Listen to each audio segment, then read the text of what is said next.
Inilah kisah ketika Allah menunjukkan keadilannya. Pada zaman dahulu, ada seorang raja yang sangat zalim dan kerap menyiksa rakyatnya. Suatu hari, sang raja menderita penyakit berat. Dengan marah, ia memerintahkan semua tabib istana untuk mencari obat atau mereka akan dihabisi. Lalu salah seorang tabib berkata, "Wahai raja, penyakitmu bisa sembuh bila engkau memakan seekor ikan tertentu. Namun sayangnya, sekarang bukan musim ikan itu muncul." Tidak mau tahu, raja itu segera memerintahkan semua rakyat untuk mencari ikan tersebut. Ajaibnya, meski bukan musimnya, ikan itu justru mudah sekali ditemukan di mana-mana. Sang raja pun sembuh total dari penyakitnya.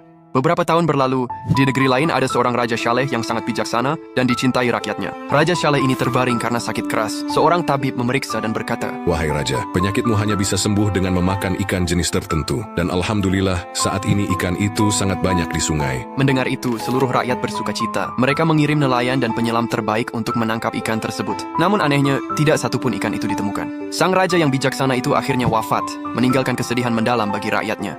Melihat kejadian ini, para malaikat pun bertanya kepada Allah, "Ya Allah, mengapa engkau mudahkan ikan itu muncul ke permukaan saat raja yang zalim sakit hingga ia sembuh? Sedangkan ketika raja yang baik jatuh sakit, engkau sembunyikan ikan itu sehingga ia meninggal?" Maka Allah berfirman, "Sesungguhnya raja zalim itu pernah melakukan satu kebaikan di masa hidupnya. Aku balas kebaikan itu di dunia dan kusembuhkan penyakitnya, sehingga ketika ia datang menghadapku nanti, tidak ada sedikit pun kebaikan yang tersisa dan akan kutempatkan ia di neraka yang paling bawah. Sedangkan raja yang baik itu pernah melakukan satu kesalahan kepadaku. Maka aku timpakan penyakit di dunia sehingga dosa kecilnya terhapus. Dan saat ia datang menghadapku, ia datang dengan bersih tanpa dosa dan kutempatkan di surgaku."